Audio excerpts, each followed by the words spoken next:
ഈ കിടക്കുന്നത് നമ്മുടെ ഏറ്റവും പുതിയ എലവേറ്റാണ്. അപ്പോൾ ഗ്രില്ലൊക്കെ കാണുമ്പോഴേ നിങ്ങൾക്ക് മനസ്സിലായി കാണും കുറച്ച് ചേഞ്ചസ് ഒക്കെ സംഭവിച്ചിട്ടുണ്ട്. എന്തൊക്കെയാണോ എന്ന് പറഞ്ഞുതരാം. ജസ്റ്റ് പ്രൈസ് പറയാം. ഏറ്റവും ബേസ് മോഡലാണെങ്കിൽ 1332 ഓൺ റോഡ് വരും. സെക്കൻഡ് വേരിയൻറ്റ് 1444 ഓൺ റോഡ് വരും. തേർഡ് വേരിയൻറ്റ് 1639 ഏറ്റവും ടോപ്പ് എൻഡ് 1788. അപ്പോൾ ഓട്ടോമാറ്റിക്കലി നമ്മൾ ഒരു സമയം CVT ആണ് വരുന്നത്. സെക്കൻഡ് വേരിയൻറ്റ് മുതലാണ് CVT വരുന്നത്.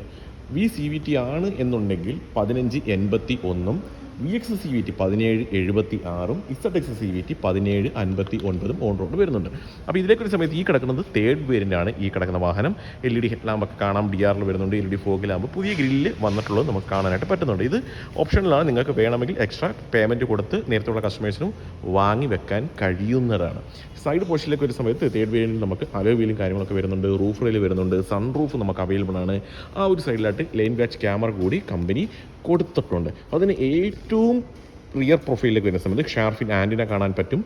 ചെറിയ സ്മോക്കി രീതിയിലുള്ള tail lamp unit, defogger line, rear wiper, reverse ക്യാമറയും കാര്യങ്ങളൊക്കെ നമുക്ക് കാണാം. ജസ്റ്റ് അകത്തേക്ക് വരാം. അകത്തേക്ക് വരുന്ന സമയത്ത് ഈ ഒരു പുതിയ എലവേറ്റിലേക്ക് വരുന്ന സമയത്ത് ഈ ഒരു സീറ്റല്ല, ഇത് ഈ ഒരു ബ്ലാക്ക് ഫിനിഷ് ഉണ്ട്. ഫുള്ളി ബ്ലാക്ക് ഫിനിഷിലായിരിക്കും പുതിയ വാഹനത്തിൽ സീറ്റ്സ് കാര്യങ്ങളൊക്കെ വരുന്നത്. ഈ ഒരു ഇൻ്റർവൽ നമ്മൾ ചെയ്തിട്ടേക്കുന്നത്, പക്ഷേ ഇപ്പം വരുന്ന വാഹനത്തിൽ ഈ ഒരു സെയിം രീതിയിലാണ് ഇൻ്റർവലും കാര്യങ്ങളൊക്കെ വരുന്നത്. ഇവിടെ നല്ലൊരു സോഫ്റ്റ് ആയിട്ടുള്ള മെറ്റീരിയൽസ് ഒക്കെ നല്ല ലൈറ്റ് കളർ തീമിൽ കൊടുത്തിട്ടുണ്ട്. ഈ ഒരു ഡോർ പാഡിൽ ഇവിടെ ഡാഷ്ബോർഡിലൊക്കെ നൽകിയിട്ടുള്ളത് കാണാനായിട്ട് പറ്റും. അതുപോലെ ഫീച്ചേഴ്സ് ജസ്റ്റ് ഒന്ന് പറഞ്ഞു തരാം. ലൈൻ വാച്ച് ക്യാമറയുടെ പറയും ഞാൻ പറഞ്ഞു. ഓട്ടോ ഹെഡ്ലാമ്പ് യൂണിറ്റ് ആണ് വരുന്നത്. സീറ്റ് ഹൈറ്റ് അഡ്ജസ്റ്റ്മെൻറ്റും സ്റ്റിയറിംഗ് ഹൈറ്റ് അഡ്ജസ്റ്റ്മെൻറ്റും 6 എയർ ബാഗും സ്റ്റിയറിംഗ് തന്നെ കൺട്രോൾസും ഇൻഫോർടൈൻമെൻറ്റ് സിസ്റ്റവും ഓട്ടോമാറ്റിക് ക്ലൈമറ്റ് കൺട്രോളും CVT ആണ് ഗിയർ ബോക്സ് വരുന്നത്. വയർലെസ് ചാർജിങ്ങും ആംബ്രസ്റ്റും ഒക്കെ നമുക്ക് ഈ ഒരു വേരിയൻറ്റിൽ കമ്പനി കൊടുത്തിട്ടുണ്ട്. സൺറൂഫ് ആണെന്നുള്ളത് ഓൾറെഡി ഞാൻ പറഞ്ഞിരുന്നു. അപ്പോൾ ജസ്റ്റ് നമുക്കിനി സെക്കൻഡ് റോയിലേക്ക് ഒന്ന് കയറാം, കാണിച്ചു തരാം അവിടെ ഇനി എന്തൊക്കെ വരുന്നു എന്നുള്ളത്. സെക്കൻഡ് റോയിലേക്ക് വരുന്ന സമയത്തും ഈ ഒരു സീറ്റ് പുതിയ മോഡലിൽ നമുക്ക് ഫുള്ളി ബ്ലാക്ക് ഫിനിഷിലായിരിക്കും വരുന്നത്. ഇപ്പോൾ ഡോർ പാഡൊക്കെ നോക്കുന്ന സമയത്ത് നമുക്ക് ആ ഒരു ലൈറ്റുള്ള കളർ തീം ഡോർ പാഡിൽ ആ ഒരു ചേഞ്ചസ് ഒക്കെ സംഭവിച്ചിട്ടുള്ളത് കാണാം. റിയർ AC വെൻറ്റ് നമുക്ക് അവൈലബിൾ ആണ്. ആംബ്രസ്റ്റൊക്കെ ഓൾറെഡി ഫ്രണ്ട് പോർഷനിലായിട്ട് വരുന്നുണ്ട്. നല്ല സ്പേസ് വരുന്നുണ്ട് ഈ ഒരു വാഹനത്തിൽ.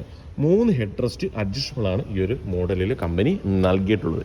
ഇതിൻ്റെ ഒരു എഞ്ചിൻ സ്പെക്കിലേക്ക് നമ്മൾ വരുന്ന സമയത്ത് 1.5 ലിറ്ററാണ് ഇതിൻ്റെ എഞ്ചിൻ ഓപ്ഷൻ കമ്പനി നൽകിയിട്ടുള്ളത്.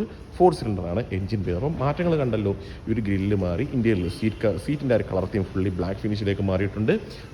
ഡാഷ്ബോർഡും ഡോർ പാഡും തുടങ്ങിയ ഭാഗങ്ങളിൽ കളർ തീമിൽ ചെറിയൊരു എല്ലാവരുടെ കളർ തീം കുറച്ച് അവർ ആഡ് ഓൺ ആയിട്ട് ചെയ്തിട്ടുണ്ട്. കുറച്ച് സോഫ്റ്റ് മെറ്റീരിയൽസ് ആണ് വരുന്നത്. പ്രൈസിലോ കാര്യങ്ങളൊന്നും ചേഞ്ചസ് ഇല്ല. പിന്നെ ഈ ഒരു ഗ്രില്ല് നേരത്തെ വണ്ടി വാങ്ങിയ കസ്റ്റമേഴ്സിന് മേടിക്കാം. ഏകദേശം ഒരു 15,000 രൂപ റേഞ്ചിലായിരിക്കും അതിന് പ്രൈസും കാര്യങ്ങളൊക്കെ നമുക്ക് വരുന്നത്. നേരത്തുള്ള കസ്റ്റമേഴ്സിന്, നിലവിലുള്ള കസ്റ്റമേഴ്സ് ഈ വാഹനം എടുക്കുന്ന സമയത്ത് നിങ്ങൾക്ക് ഗ്രില്ല് ചേഞ്ച് ചെയ്യാനുള്ള ഓപ്ഷൻ വരുന്നുണ്ട്.